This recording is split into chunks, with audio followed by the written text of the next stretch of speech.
Well, I'd like to welcome everybody to today's afternoon panel. Our theme is Innovation in Higher Education.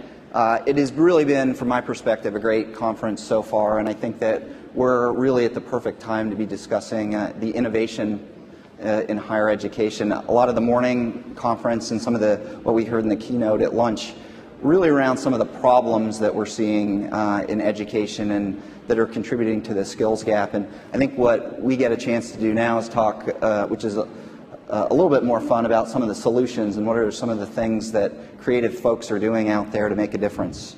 Off we go. My name is David Parento, and I serve as the COO of Straighterline. And we're very much in the trenches every day, hand-to-hand combat, driving innovation in higher education. And if I might, allow me to spend just a minute about what we're doing at Straighterline, because I think it's a good example of some of the innovations that are starting to gain traction in higher education, and will, I think, be a good launching point for our discussion. Straighterline's been around for 3 years, and we've been recognized as a revolutionizing force in higher education. We offer online college courses for $99 a month.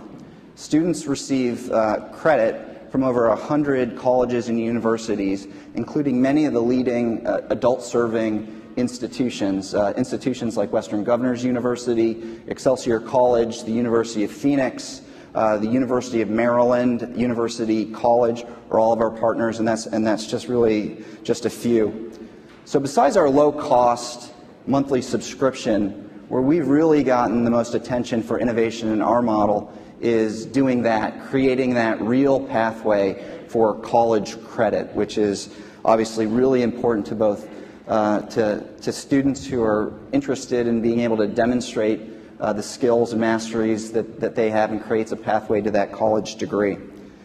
Later this fall, we're going to be coming out with even more things, and we're quite excited about. So we'll be launching a professor marketplace, and we'll provide tools for professors to augment and improve Straighterline courses and set their own prices. You can think of it as a credit-bearing eBay platform, if you will. So today we offer one flavor of course, and we actually think it's a pretty good flavor, but it's one flavor nevertheless. So with our professor marketplace, that will change. Students will start to get more and better options all along the value chain. The second thing I'd mention, and I think it came up earlier as well, is as employers, many of you realize one of the most critical skills you're looking for are critical thinking skills. So what kind of judgment are people able to think through things reasonably on their own as far as what to do? We're going to be offering critical thinking skills tests from and other high-stakes assessments from ETS, the Council for Aid to Education, and Excelsior College. So for the first time, individuals will be able to share with colleges and employers exactly a score that will show how they compare relative to their peer group on those important skills. Another thing that I heard earlier today that I agree with completely is that there needs to be a bigger role at the table for employers. And we're developing close relationships with employers. We are able to work with Fortune 1000 companies, both on the benefit side through tuition assistance, as well as in their learning and development areas, where we're able to provide customized L&D programs that allow students to be gaining real college credit as they go along. So here's just some of the things that a little company that's been around for a fairly short time has been able to bring out into the market, and we're starting to see some really exciting things from other models as well. So let me tell you a little bit about our panel. I'm very excited to be helping to guide today's discussion. I think we're very, very fortunate to have the panel we have today, made up of folks who have been spending most of their time, I think, currently thinking about, debating, proposing, pushing, encouraging innovation in higher education to help higher education become more effective and help to bring an end to the skills gap. Over the next hour or so, we'll set the stage with the need for innovation to address the skills gap, hear about how the work our panelists are doing contribute to the idea of addressing the skills gap, talk about some of the interesting models and innovations emerging today, forecast where all this may be headed, and to discuss how employers and companies can play a critical role. As we've done earlier, at the end we'll be opening the floor to Q&A. I'll try to save as much time at the end for that as possible before wrapping up at approximately 2:35. So here we go. Let me start with Bob Sheets. Bob is the Director of Research at Business Innovation Services at the University of Illinois at Urbana-Champaign. He's been involved as a researcher and consultant in education, workforce development, and economic development policy for over 30 years, working with, among others, the U.S. Departments of Education, Labor and Commerce, and the National Governors Association.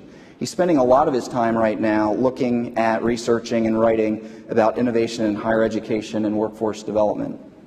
Bob, before we get into a more detailed discussion about encouraging innovation in higher education, I think it'd be useful if we talked a little bit about what do we mean by innovation, and in particular, there's a lot of buzz around the differences between sustaining and disruptive innovation. So I know this is an area you're spending a lot of your time writing and discussing. How does this influence how we should be thinking about innovation in higher education? Thanks. I think I'll start by saying, in looking at innovation in higher education, I think we ought to look at innovation in a big tent sense. And in a general sense, innovation is nothing but the implementation of new ideas and new ways of doing things that add value. So the two key words are new, but also add value. They must add value to stakeholders, which include employers, students, and other funders and others. So but the most important thing is not being constrictive on what innovation, the forms it takes. And so I'll just bring some examples. Innovation could come in technology enablers, which we think of as innovations in learning theory. What we now see is IT applications everywhere. Those are technology enablers. We can also see it in professional practices, services, products. We can also see it in revolutionary business processes. And the one that's getting the most attention but the least implementation is business model innovation. It is basically the blueprint for how I define, capture, and deliver value. It's business model innovation, which is getting more attention, but is the least well understood, I think, in research and practice. So those are the types. On the sustaining versus disruptive, is we can think of those terms in the context of Clayton Christensen's work, which is really in the context of a very specific theory of disruption.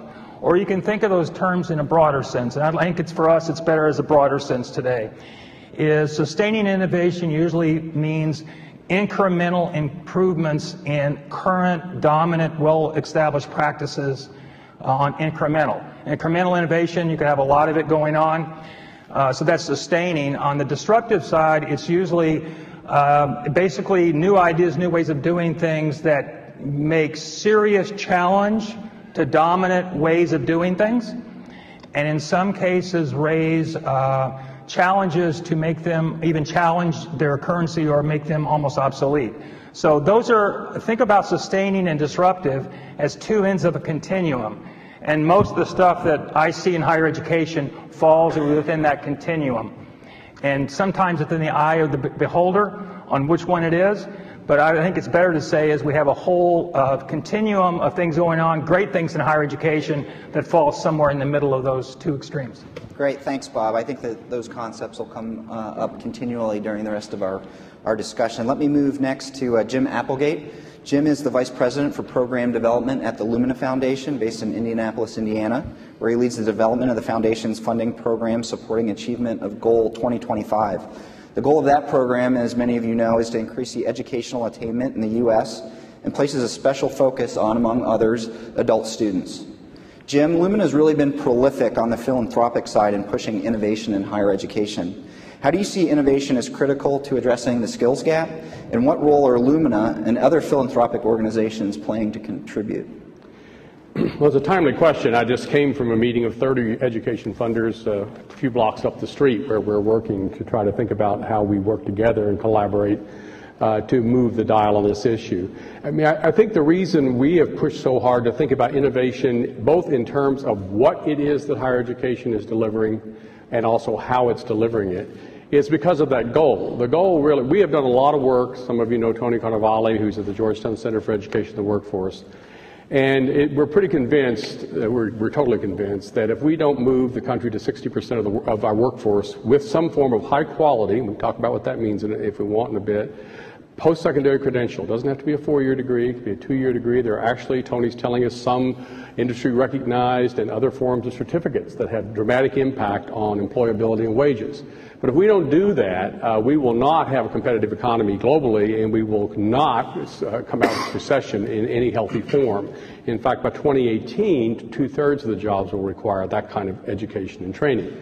So innovation for what? You know, I mean, it's not innovation for innovation's sake, and it's really, part of it's innovation, and I'm going to say this, for equity.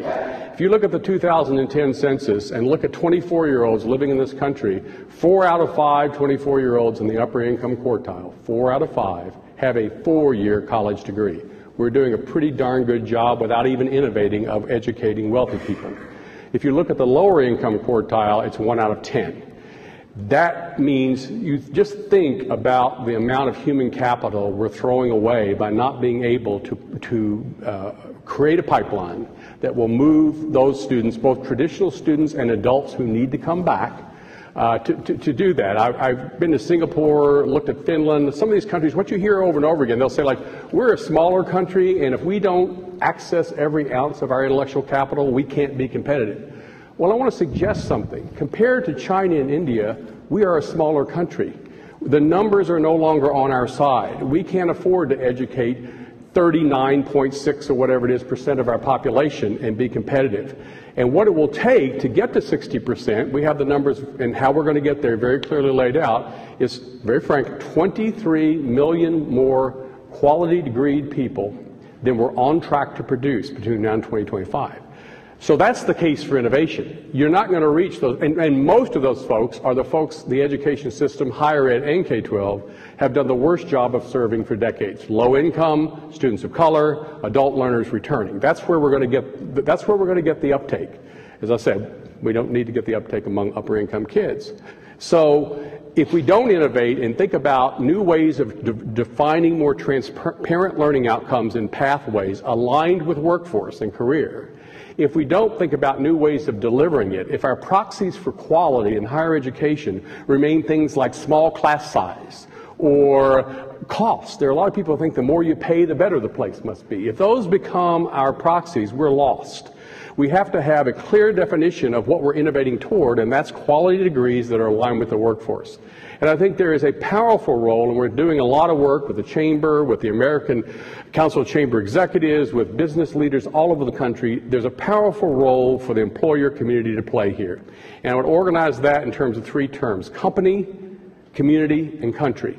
At the company level, we all know that a more educated workforce, we're not training people for specific jobs so much as we're preparing people for careers. And although we do want to fill and resolve the skills gap, we also know that a more educated workforce is a more productive workforce. So it's not just about filling jobs, it's about creating jobs and creating companies that are more profitable and able to grow. So from a company standpoint, just as an example, we've spent a lot of time with returning adults. There are 36.2 million adults, 22% of the current workforce in this country, with some college and no degree, and they work for you. And millions of them have more than 60 hours of college credit. So imagine if you were to partner, and this is a key piece, the partnership between higher education and employers. If you were partnering to ensure to dramatically raise the education levels of your own workforce. Just one example. In community, we are working in over 30 major metropolitan areas right now to bring the employer community, the leadership there, the mayors, the community-based organizations, the community foundations, to mobilize in cities around aggressive goals and innovative delivery mechanisms that they can reach those populations. Someone said, well, why are you working in the cities? I said, because it's like what the bank robber said when they asked him, why do you rob banks? It's because that's where the people are that we need to reach. And at the country level, to be advocates for the kinds of policies and actions, both at the federal, but also I would say at the state level, to really lay the groundwork for the innovation that we need. So for example, right now we have a system of higher education where, if we mentioned Western Governors University, where if a university that is offering targeted workforce relevant degrees in IT, business, education, and health professions, with an online program that hasn't raised its tuition in 5 years. It's $8,000 a year, that's growing at 30% a year, that has documentation to show that their students are learning, and the nurses, for example, are getting high marks in the hospitals they go to.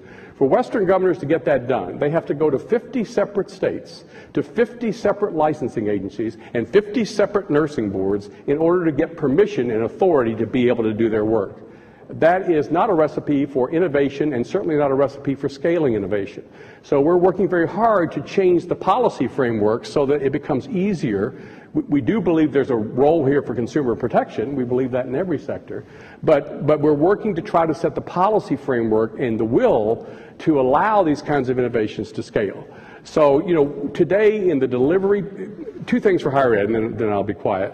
One is higher ed needs to do a better job in cooperation with you of defining what is the learning that we need. And I'll be frank, in my conversations with employers, sometimes they are as inarticulate about what they need as higher ed is inarticulate about what they're trying to produce.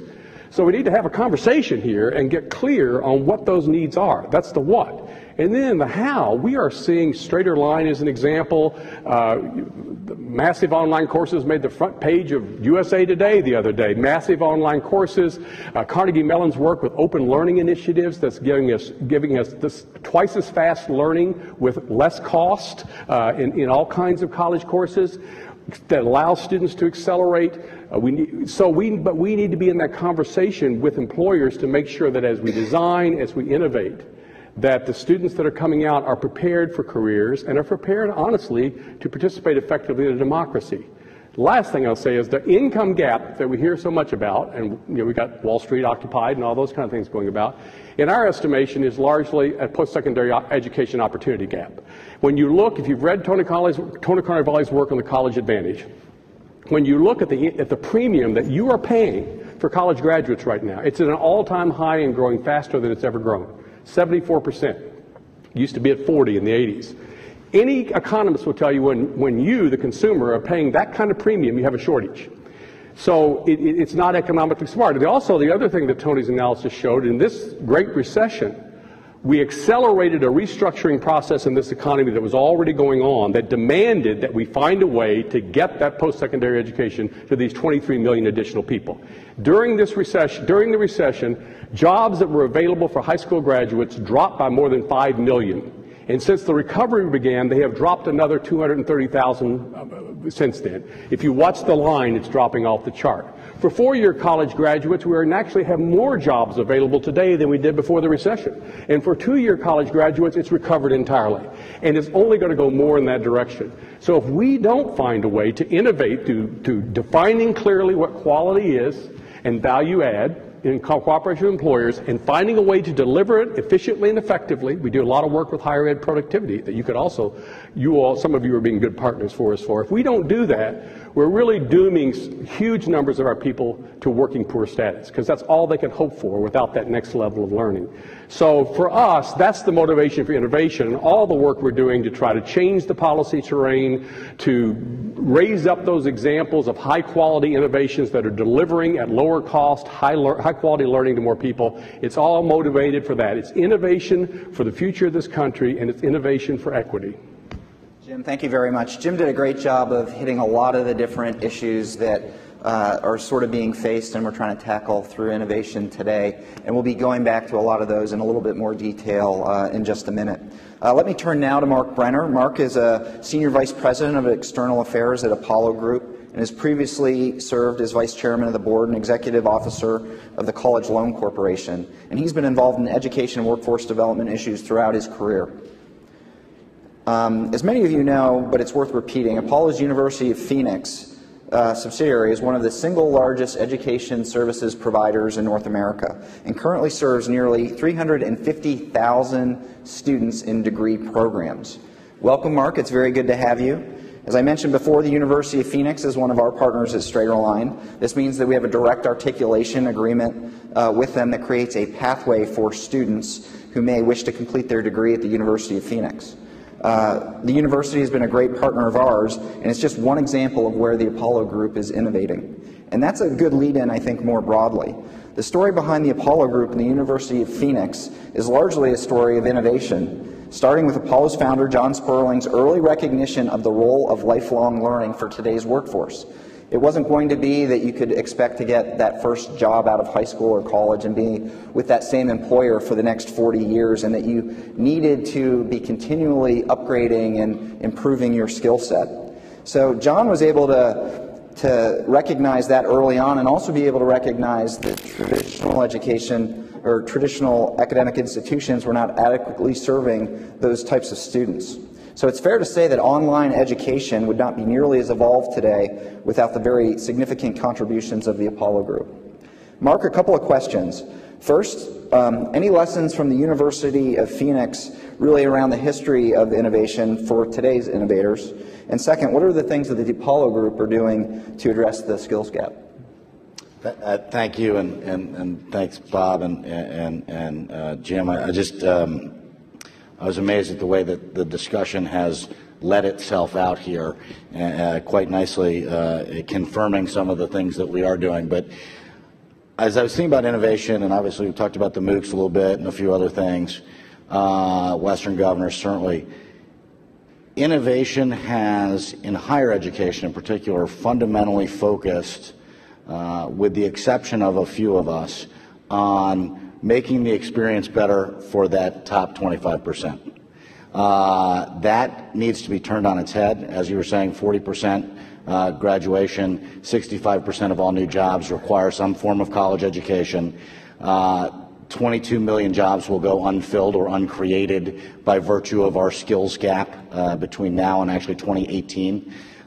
So what can we do as educators working with community college partners on the planet for education, and working with employers to close that gap, to close the education gap, to close the skills gap, and fundamentally look at how Apollo Group and University of Phoenix in particular can be a part of that solution. And I came up with three areas, two of which I think we talk about frequently in public. One is sort of the area that we need to talk about that we don't. We talk about speed to degree, getting more people there faster. Talked about the credits and credentialing. We have a program with Cisco where in the first 8 classes in an IT associate's degree, you get your certification en route to degree. So you can also then upgrade your job skills while you're still in school. That's a speed to improvement area. You talk about cost. Well, that's sort of everybody's favorite discussion. And not to disparage NYU and the $64,000 a year they're now charging, that's a problem. That's a problem for all of us. WGU is working on it. David, more than most, is working on it. And I'm confident that there are going to be a number of very good low-cost solutions, and they're more necessary than ever, because 41 state budgets have cut their community college funding in the last year, in the last several years. So that piece is huge. But the one that's going to change that dynamic for that former high school dropout or for the one who didn't go to college, that last one is remediation. And all of us, I think, in this room, and all of us certainly on this panel, know the challenge we face. Every year, less students come out of high school prepared than the year before. Prepared for what? Prepared for reading, prepared for math, prepared for the skills that employers need, social skills. But more importantly, prepared for college, because we know that not going to college is basically an economic death sentence for almost everybody that doesn't end up in school. So with that in line, I do have a couple of minutes of comments on what we're doing specifically. I've got some friends and competitors in the room, so I'm sure a few of them, Brian Jones in the second row, will be taking notes from Strayer. There's something we've decided to do at Apollo and University of Phoenix that I think others are going to start to do as well.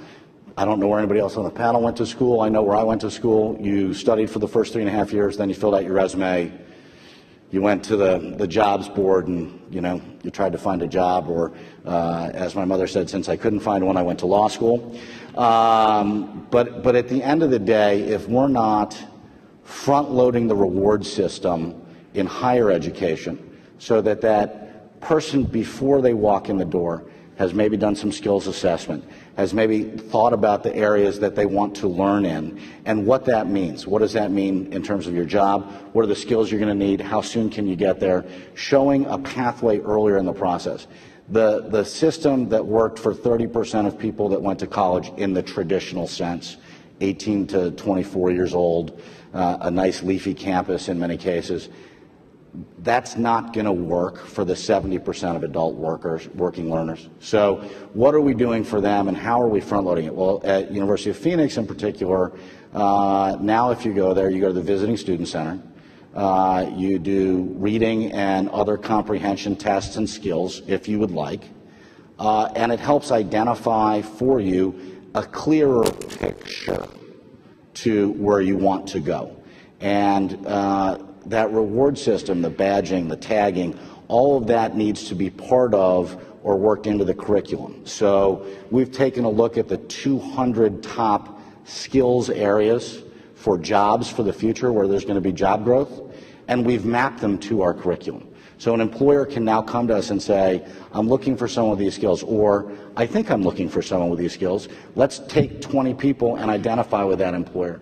And you look at Fortune 100 companies, they're having these issues. You know, I was at a panel at Wake Forest a couple weeks ago, and the head of PG&E said 60% of his workforce is retiring in the next 5 to 10 years. He has no way to fill those jobs today. So you look at the work of the chamber, you know, shout out to Cheryl and the secretary. You look at the work of National Association of Manufacturers, of American Petroleum Institute, of the National Retail Federation. You look at those groups and you say, you have the broadest set of employers in a space. We want to work with you to develop for them a curriculum that at the end of it, their HR departments will know that we're going to be giving them qualified candidates. 2 out of every 100 candidates that fill out a job form or send a resume through CareerBuilder or Monster, 2 out of 100 are qualified for the job they want to get. So making it easier on HR departments, making people get the skills they want, and focusing on students that have these challenges, the remedial learners. So what do you do there? You do adaptive learning technology like we've done with Carnegie Learning. You build that into curriculum. I will say for Joanna Acocella, who I work with out in the room, there are some people that are kinesthetic learners. There are some people that like to see things. There are some people that like to hear things. Each of those people learns differently.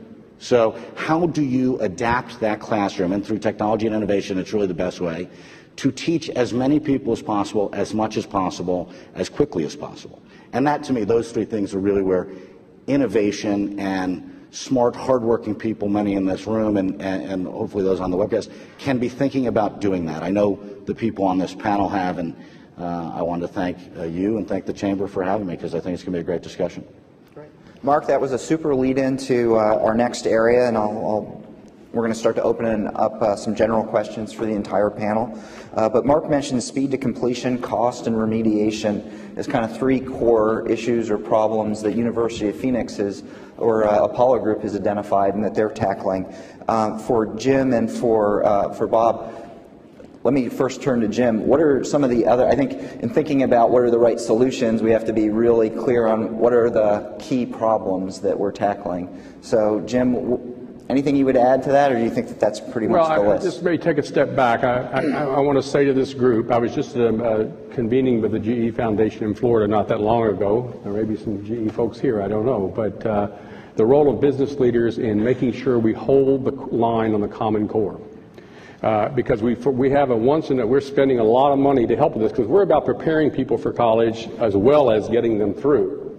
And we have a once-in-a-lifetime opportunity here to finally decide that what a high school student should know and be able to do in mathematics to be ready for college and moving on through to success is the same in Ohio as it is in Illinois. And we haven't done that in the past.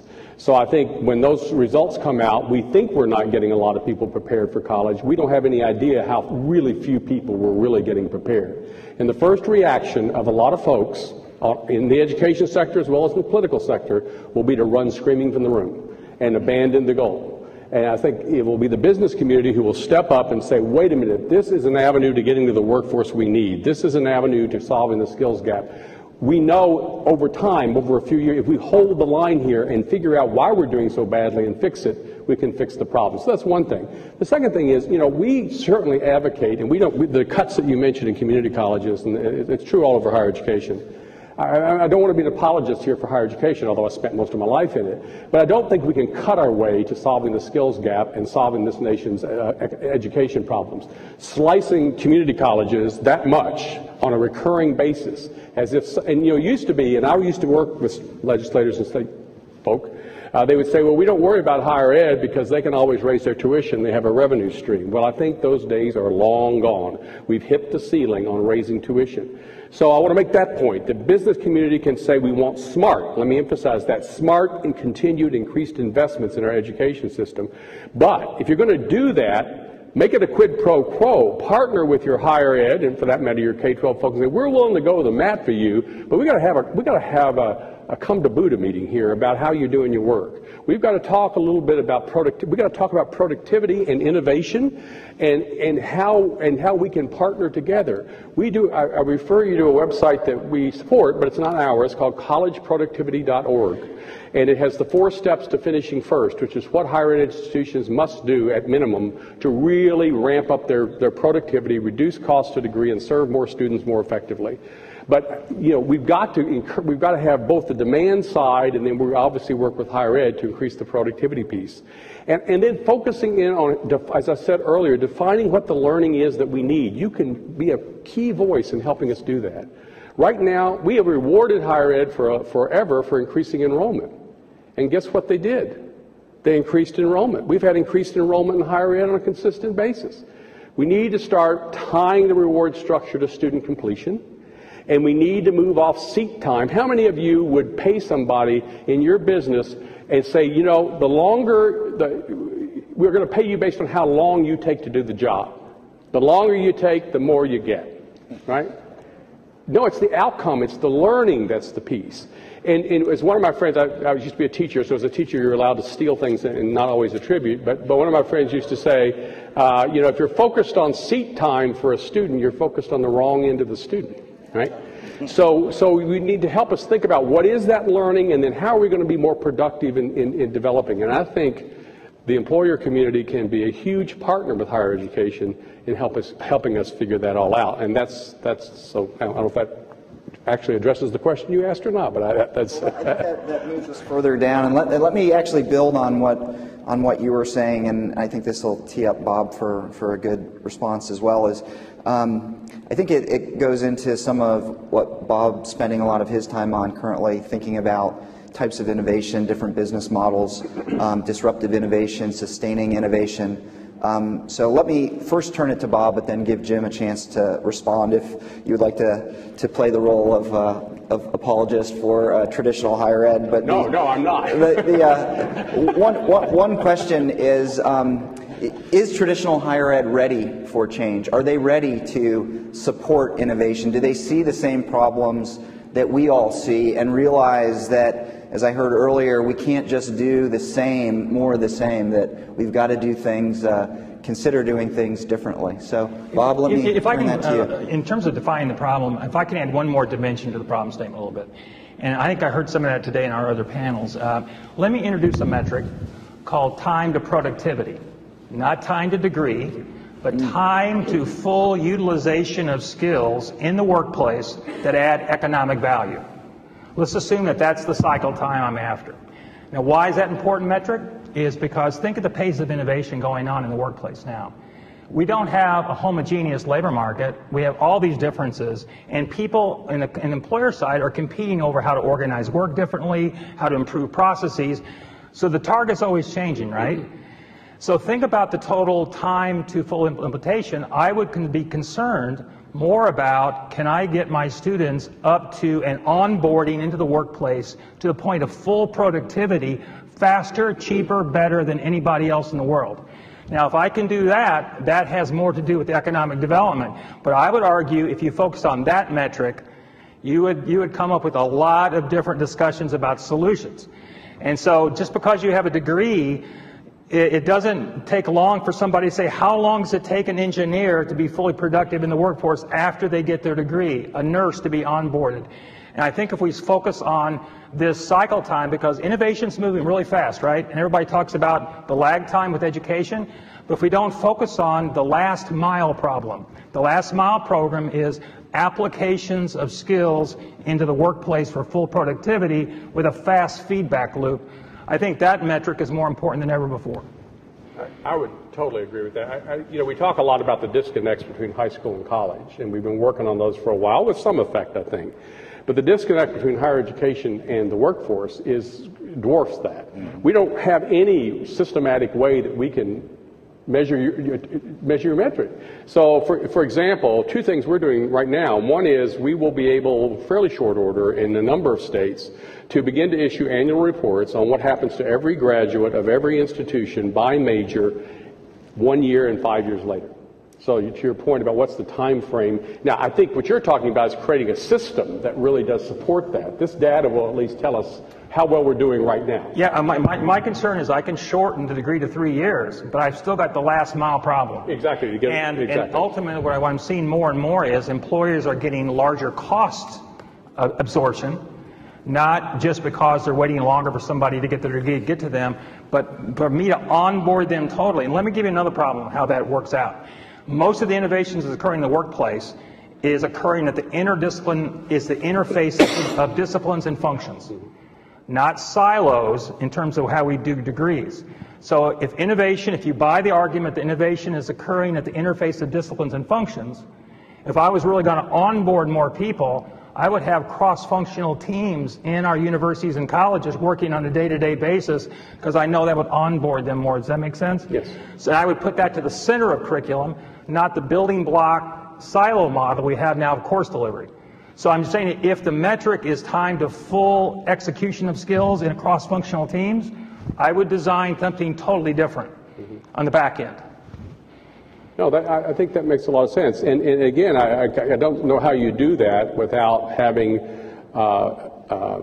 active partnerships between at least the regional employment community and the higher ed institution to think about where those interfaces are, because now that's what you're doing. I mean, we have one other piece where we're creating a just-in-time tool that will allow people to know what the trends are in the regional job market. So if I'm a president and I'm trying to decide whether to go after what kind of programs do I need to be adaptive to the trends of the job market? But yes, I think that's exactly it. I love that metric because it really talks about what the ultimate outcome is. I mean, if we are producing degrees that are misaligned with the workforce, that are resulting in not the kind of employment wage impact and support for the skills gap, that needs to get fixed. But I don't know how, I mean, it seems to me that most people in higher education, despite we have these images of, not only do we have the image of it being the 4-year tree-lined kind of thing, and we create policies all the time for that, not recognizing 75% of our population is juggling work and home and school, other things. Less students are going home to the farm to farm in the summer. Yes, so maybe they could study in the summer. That's right. But I think that thinking about how we create that kind of full pipeline has got to be a part of the conversation. And I wanted to go back to your point about sustaining and disruptive and all of that. I think we don't have to think of innovation. I think that's what you were saying, as being limited to Coursera and edX and Udacity and even Straighter Line. We'll be Ed Trust will be releasing a report in just a bit on the 25 systems of higher education that teach 3.3 million of our students, looking at what they've done to honor their promise that they made when they joined this effort to cut in half the success gaps for low-income and minority students. And you find there are institutions that in 5 years have eliminated the gaps, eliminated them. These gaps that we all have lived with for decades. And they did a lot, and when you look at what they all did, I guess it counts as sustaining innovation. I mean, they all did pretty much the same thing. There actually is no secret sauce. I mean, it's pretty much, there's a cookbook, there's a recipe for how to do this. The question is, why doesn't that scale up, and how do we help it scale up? But so I think it's innovation on the way. But I love that metric, and if there's a way we could use it as a metric, I think that would be extremely valuable. And I think you're right, it would change the whole way we think about the back end of the process. But again, I think the other advantage of what you're talking about is that will require the kind of conversations, partnerships that between employers and higher education that we're seeing in pockets, but we're not seeing generally. We're still, too many of us, all along the continuum engaged in what we all will call the blame game. You know, employers blame higher ed for the skill gap. Higher ed blames high schools for not giving them prepared students. High schools blame middle schools because kids aren't algebra ready when they come to high school. Middle schools blame elementary schools, and elementary schools blame the parents, and no one ever bothers to bring them into the building. So the result is we just keep blaming everybody for the problem and nothing gets fixed. So I do think that using that kind of a metric would drive the kind of program innovations and conversations that would make a lot of difference. I like that. Great. Let me move to another topic. For the folks in the audience who don't get a chance to follow probably as closely as you all the different innovations that are going on in higher education, what's out there? What are each of you seeing that excites you? Or what are you seeing out there getting a lot of buzz that you don't think has legs? Why don't we kind of go through some of the interesting models that are emerging? Bob, do you want to start us off? I'll come up with two. One, I'm just going to mention a little bit because some on the panel are better at this than I am in terms of experts in this area, but has got the most press. Then I want to go to one that kind of ties to my metric I proposed. Okay, on the first one, I think the most, and my colleague Steve Crawford here today also, is looking at how do we, in a sense, have new business models that harness the power of technology to personalize education. That, to me, is a whole big bundle of things that are going on in the for-profit sector, the nonprofit sector, that I think are some really exciting things going on. But what I mentioned is that the business models to harness, so pricing models like Straighterline and others. But I think the most exciting thing is if we can go to these models that help personalize and go to mass customization, recognizing that the employer side is very diverse, and the incoming student population, especially adult population, has all different skill sets, right? But we give them the same thing. And so I think this personalization is probably the most exciting thing, but there's a lot written on it. Some of you all are doing it. So the other one I think it's not received enough attention is efforts to move workplace application to the center of curriculum. You see this in problem-based learning labs now at universities and colleges and high schools, but they've become, I think, more co-curricular or extracurricular or capstone. But they've not gone to the heart of the beast, in a sense, the heart of the place. So what if you said that my metric is time to application, and I know that I've got to get different cultures like engineers, marketing, and all of them to work together differently. So if I was saying is that the time to application is the metric, then I would organize from day one, freshman year, not senior year, interdisciplinary cross-functional team projects sponsored by industry and employers who come in and basically do that on a regular basis, ongoing basis, and then I wrap knowledge and skill attainment through the online tools and everything around the application. Does that make sense?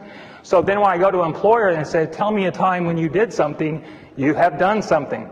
And that could work. So I think that has gotten a lot of play around the country in terms of examples, but they're very small, and I would argue that they are at the peripheral. They're co-curricular, they're extra things to do, but it's probably the most enjoyable experience that I've seen students have ever. So that would be another innovation I think is out there, but it's not received enough attention and analysis, and it's not been integrated into the delivery, the dominant business model of delivery.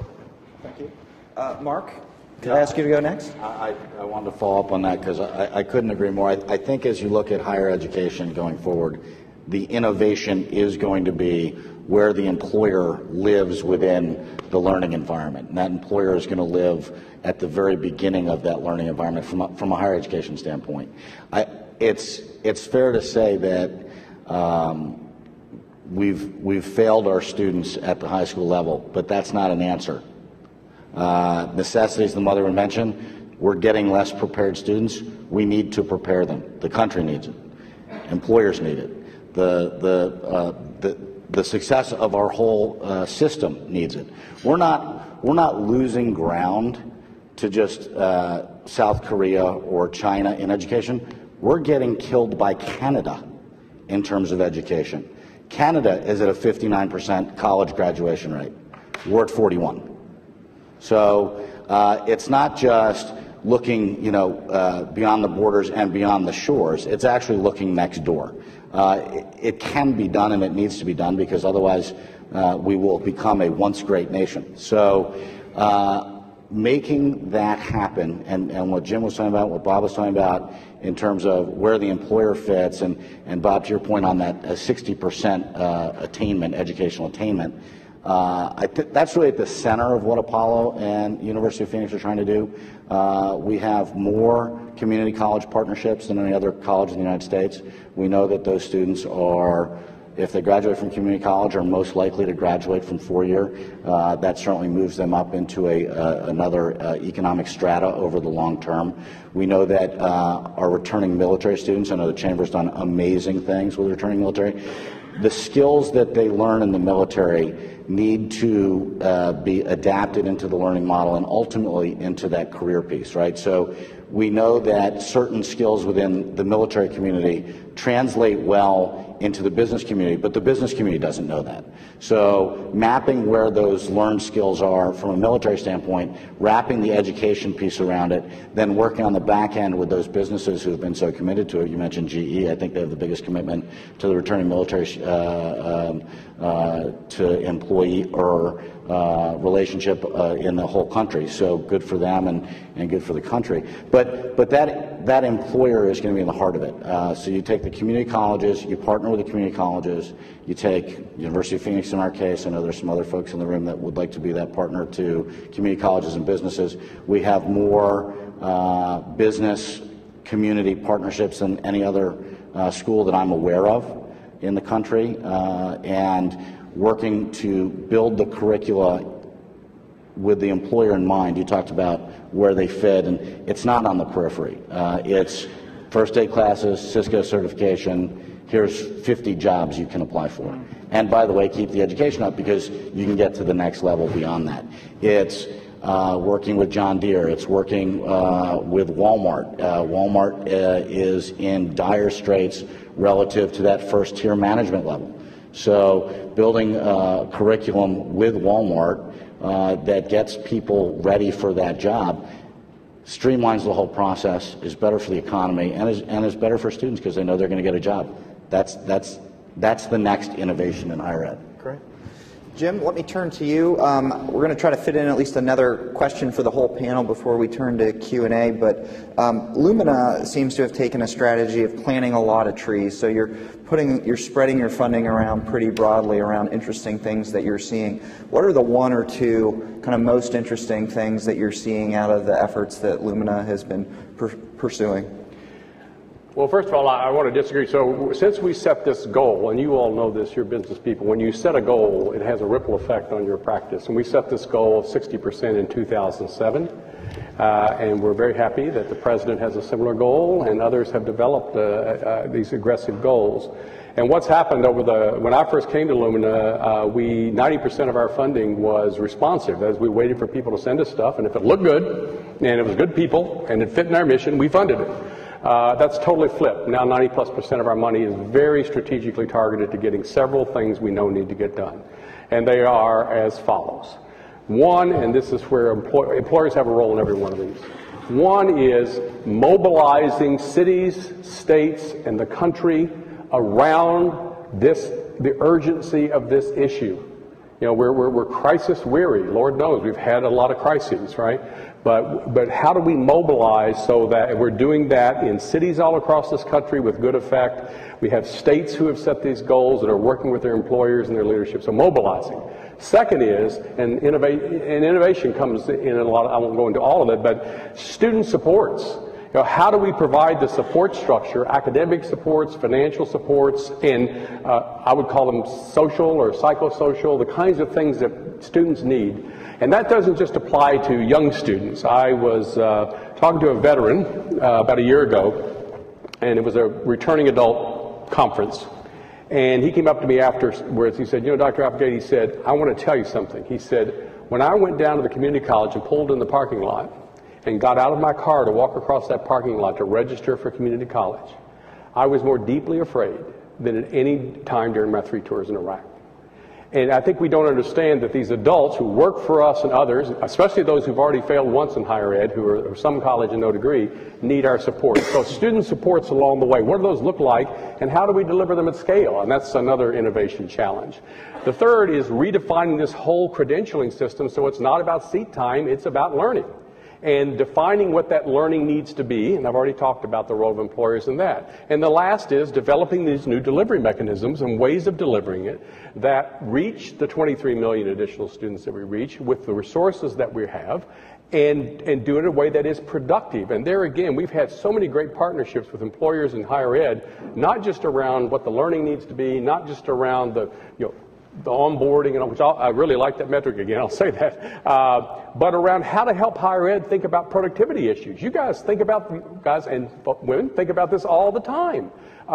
We had a large university system who launched an initiative like this, and just, I'll give you an example. So they had like 28 campuses in their system.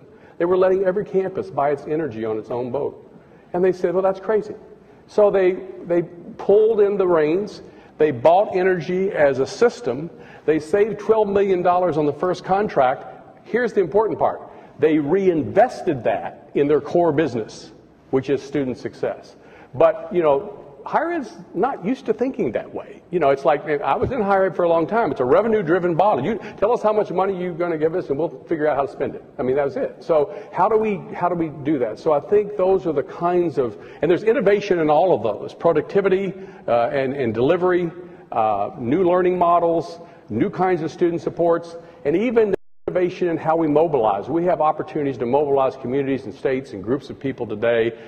You know, we don't need a lesson in social media here today that we've never had before, that we could, including students. We're working with the Invincibles and other student groups as the consumers of this, to help them stand up and have a voice to say, here's our needs, and here's what we're not getting, and here's what we want. So I think there's just those are the 4 things we're really focused on: mobilization, student supports, new ways, new system of credentialing that focuses on learning, and new delivery mechanisms that will give us the productive capacity to serve millions more students. And again, the vast majority of which will be the Hispanic community, the students of color, the low-income students, and those adult learners that we really want to work with you on, many of whom work for you, to give them so we can bring college to them, not that they have to come to college. The only growing community for college today is Hispanic. Exactly, that's right. And they have the lowest college going and lowest college success rates of any group in the United States. So what does that say about the skills gap? What does that say about the future of our workforce? And you mentioned international. So we were 8th in the world in the education levels of our 25 to 34-year-olds, and everybody was like, oh, this is terrible, we're supposed to be first, et cetera. And then they did another analysis, and we were 12th. And we, oh my God, what are we going to do? What are we going to do? And then they did another, the most recent analysis. We're 15th among the developed countries in the world, 25 to 34-year-olds. That's the future of our workforce. And the adults are so important because I know we all know this, but there are some states that are exceptions to this. But in the vast majority of states in the United States, you could take every baby born between now and 2025, our goal date, take them out of the delivery room and put them in a college-going camp and let their parents see them on weekends and graduate from college, every single one of those babies, and you wouldn't have the workforce you need. We'd still have a skills gap. If you want to know what the workforce of the United States is going to look like in 10 years, look around this room and imagine everybody 10 years older for the most part, except the Hispanic community being the one exception. So if we don't get back in here and get people back, we're in deep trouble.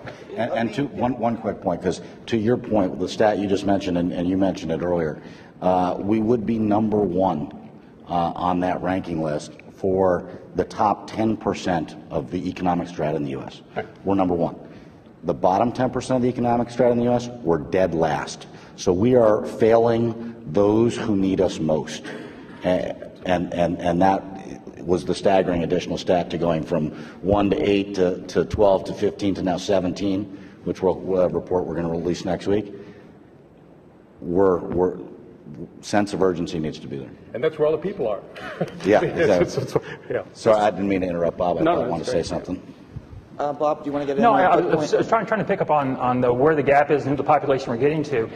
But we're not going to get there by having that population come onto our campuses. Never going to get there. What's the best way to do it is wrap around education into where they are, which is largely into the workplace. And how you do that is you bring those personalization tools to play to wrap learning around the workplace itself, which would make, well, of course, and also you move toward more open entry, open exit gateway courses called, a lot of people call them bridge programs, that integrate, don't allow people to come in and do ESL and literacy, then do technical, is you merge it all together in an open entry, open exit lab model, which then allows them to make it look like the workplace. So I think to get to that last population, get your numbers up, I like that because it's going to force higher education to do something very different, even our most innovative places. I'd just like to say, too, think of what we talked about here today. How many times have we talked about employer engagement? I mean, so I hope that's okay, because it's you know, we can't, employer community can't just we can't just sit back and say we you know, complain about the skills gap.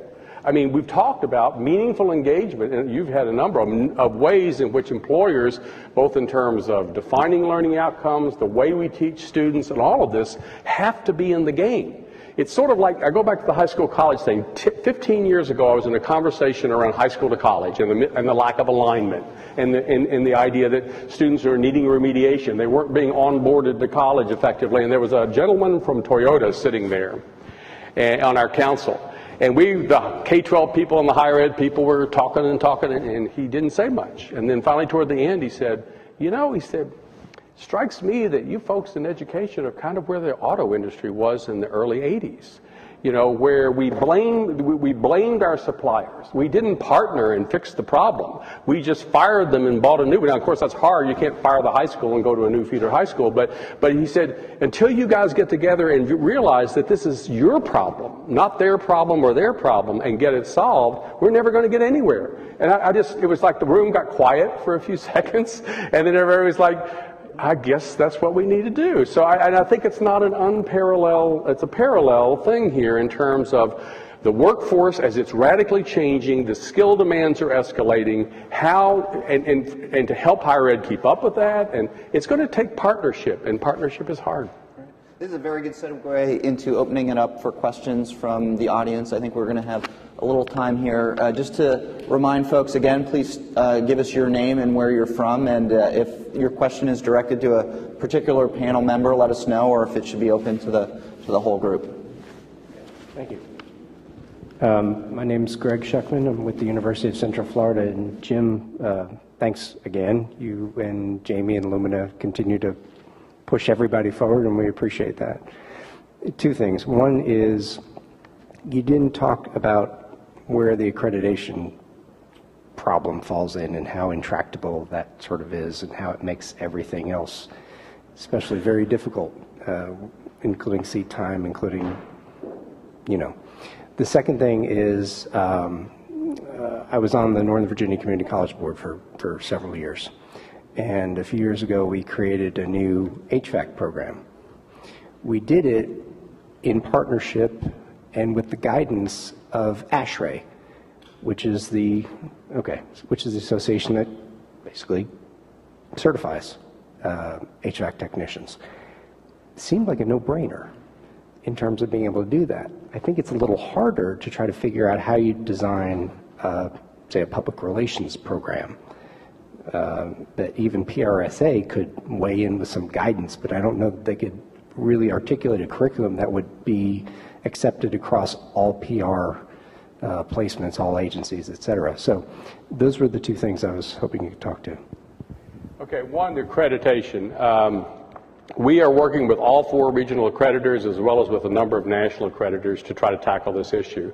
I will tell you that in those conversations with accreditors, many of them are looking for and want to find ways to be able to allow innovation. We've talked about things like innovation spaces. You know, that's tactics have been used. So I don't think we have a solution to that yet, but we are in conversation. I think the Department of Education has to be in that conversation.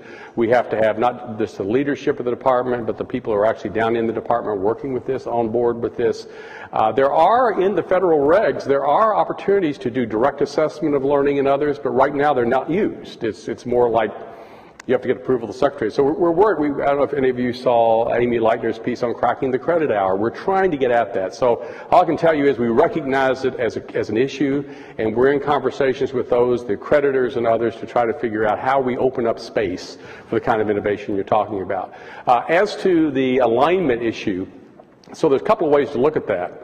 We are doing some work around the country in a process that we call tuning. We borrowed the name from the Europeans around the Bologna process. But what it has is faculty within disciplines, whether it's graphic design, we have history, we have physics, we have all these different ones. And it's a team of folks who use something, I don't mean to get into our lingo, but we have this thing called the degree qualifications profile, which we're working with 100 institutions. That actually, there's a parallel in Europe, that actually defines what is an associate degree is supposed to be a warranty for learning. What about a baccalaureate? What about a master's degree? And then underneath that, you begin to say, okay, well, if that's what a baccalaureate degree in general is supposed to require, this depth of learning, what does that look like in graphic design? What does that look like in PR? And the teams that are working on that include students, alumni students, faculty who are leading the charge, and employers. Let me tell you an obstacle. A lot of these disciplines didn't know who their employers were. We had to go get the data and show them who was actually employing their people so they'd know who to invite to the table. So getting those partnerships in place, and in some disciplines, but physics did it. History did it. And it's history majors tend to go particular. English majors, there's about 10 employers that are primary employers of English majors in some places. And so another avenue for that is to think about it, as Central Florida, others, is in your regional job market, in terms of rather than going to PRSSA for public relations, or I think that's, when you've got an accrediting group like with the HVAC, that's the ideal. But bring in the PR folks in the agencies who probably are hiring your PR people and let them be a part of that conversation. But it's not straightforward. It's not like, and we have tried to make sure too, and I'll say this, the faculty have been leading the charge on this. I mean, businesses don't want us coming in and telling you how to do your core business, that you wouldn't respond to that very well, but we do need the partnership. Great. Any next question over here? David, I want to touch base on your innovation that you're bringing to the process. By the way, I'm Jeff Turp from Indiana, and touch on Jim's comment about really the auto industry in the 1980s. They lost sight of who their customer were, how to innovate. It seems to me that if the average price of higher education today is $80,000 to $200,000, and if the average household wage in our country for the middle class is around $50,000, that we are pricing higher education out of the reach of middle class America, which is part of what makes the United States different than some other countries. That leads me to the comment, then, and the question really for you is, I'm all for innovation and we support innovation, but it seems the system is not sustainable. Higher ed can't continue to operate the way it's been operating because it's not sustainable when half of Americans can't, if you're $50,000, you're not Pell eligible. So you're middle class, you're going to have to borrow $20,000, $30,000 or more a year, or that family has to save $80,000 to $200,000. How do we innovate and make higher education, whether it's associate degree, sub-baccalaureate, whether it's affordable for everyone? Well, that's a great question. That's really one of the things that we're trying to tackle at Straighterline. One of the first things that I'd suggest that this demonstrates is the real need for innovators and competition. So it's sort of tying to the accreditation question. The accreditors don't have a box to put us in. And so we really have to operate outside the traditional accreditation system, which means no Pell Grants. Our students can't use government loans, so it's all out of pocket. And so, the real thing that we looked at was look at how expensive college is getting year after year. Tuition increases kind of 3 to 4 times the rate of inflation over the last 25 to 30 years. And especially around online delivery, what we realized was that, and again, building on what Bob said earlier, is that if you create a business model that is very aligned with providing high-quality course delivery, but doing without all the other things that sort of exist in the modern university today, you can provide a much lower pathway into degree plans. And so that's what we did. But what I would suggest is, 3 years ago when I would be in a panel like this, I got a lot of looks like $99 a month. Is this a scam? Is there something that we're not getting here? And at that point, it was really the early innovators that were first starting to put the flag in the ground. Well, what you're seeing now is all sorts of more traditional institutions now that are adopting many of the similar things that what Straighterline's doing to create their sort of, we are now a real bit of evidence in the market that says, yes, you can provide, especially around these entryway general education courses, a much, much lower cost pathway in for students. What we like about that is that it creates a low financial risk. So why does higher ed have to be such a high stakes game? People who fail out initially, a lot of times their fingers are so burned and they have so much student debt, they may never come back into higher education, versus you create a low cost pathway. Folks, even if they're not successful the first time, they can take learnings from that and come back in later and hopefully succeed. So I actually think it's most important to create space for innovators so that we can put up real examples for folks. And then the question can be to some of the traditional institutions that are not moving as quickly, why not? Why is Straighterline able to do this and you're not? In 1988, John Sperling went to his accreditor and said, I want to put programs online. And people were like, I'm sorry, this is 1988. Dial up. That was true innovation in online. But that unbroke the seal. And you look at what's going on today, the innovation in the last 5 years online has started to get that discussion about affordability much closer to a reality about affordability. Now, it's not the only path, and it certainly shouldn't be. That doesn't work for everyone, but for the people for which it works, that's going to be an amazing opportunity to come in at a low cost.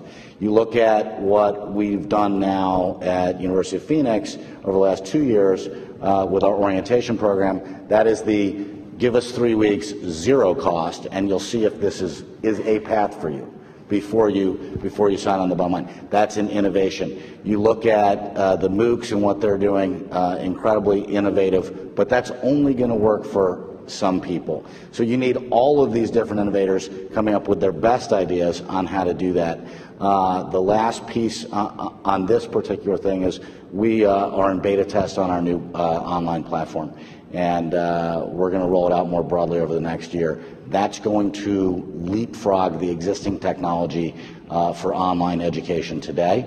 Certainly something we're excited about, but that innovation someone will be catching up to that very soon, because you have a lot more smart people that are now focused on the delivery of low-cost alternatives, and I think that's going to be a real difference maker. Bob, would you like to sneak in last comment? Well, last comment is what I think I was talking to Bill in both of your comments. What we're seeing is, like my colleague and others are seeing, is that information technology and the capabilities are moving well ahead of the business models that are now being experimented with. And I think what you saw was this massive, great movement of information technology applications with learning theory and adaptive stuff. That was like 10 years. So that's been going on 10 years. Now we need to get these business models playing around, low-cost business models. I think the new freemium models coming out of our traditional universities that said the content's free, if you want to get certification, I'm going to charge you something.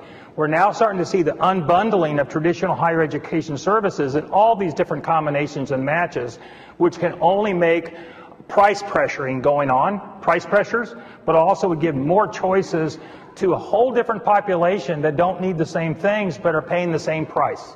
But I would agree. The finance model for public higher education in this country is broken. And we're spending a lot of time and energy trying to think about what does that new model need to look like, offer a beta design, and see what people think about it. But it's going to require several dimensions. First of all, there's the whole productivity piece within higher education. Secondly, there's how the revenue, the financing is done in higher education. The idea of states and state dollars and tuition being the driver, it's just not going to work anymore. The other side is the student supports. We know it's not just financial aid, it's all the kinds of financial supports that we need to provide to students. I recommend to you an article in the recent Washington Monthly on getting rid of the college loan repo man. And basically countries like United Kingdom, Australia, New Zealand, I'm not advocating, I'm just saying, giving an example, they've moved entirely to income-based loan repayment to what looks to initially, at least, to be very good effect in terms of reducing defaults. So it's going to be a multi-dimensional piece, but you hit a nail on the head. The current financing model, the business model, is not workable going forward. It's certainly not up to the challenges that I was trying to outline there around 23 million more students. It just won't get it done. So we've got to rethink this entirely. We can look at the German model. We can look at there are countries that have done this, and they're as you mentioned, they're moving forward. So how are they doing that? How's it happening? And they're doing it with great equity. They're raising all votes. They're not leaving anybody behind. So we also need to spend a lot of time not being kind of a little ethnocentric about, I mean, everybody says we've got the greatest higher education system in the world. I would say we have some of the greatest higher education institutions in the world. We don't have the greatest system. It's kind of like our medical care. We got some of the greatest research and hospitals, etc. But if you look at the overall indicators on who's on health and delivery of medicine in this country as a system, not so good. And I think there's just direct parallels between what we're talking about in medicine and what we're talking about in higher education. In fact, I read an article the other day that was it was a great article around Cheesecake Factory and how medicine, you could learn a lot from the Cheesecake Factory about cheaper ways to maintain quality. I swear, I had a PDF so I couldn't do it, but I believe I could have done a find and replaced higher education for medicine every time it was there, and replaced faculty for clinician physician every time in that article, and it would have been the same article about our issues. So you've hit we've really got to take a step back, and it's not whether we charge 3% or 5% on staffers loans. That's not the issue. It is really rethinking how we fund a system that we know is essential to our future. Great. Well, we're going to have to leave it there. Please join me in thanking the panel for sharing all their expertise today.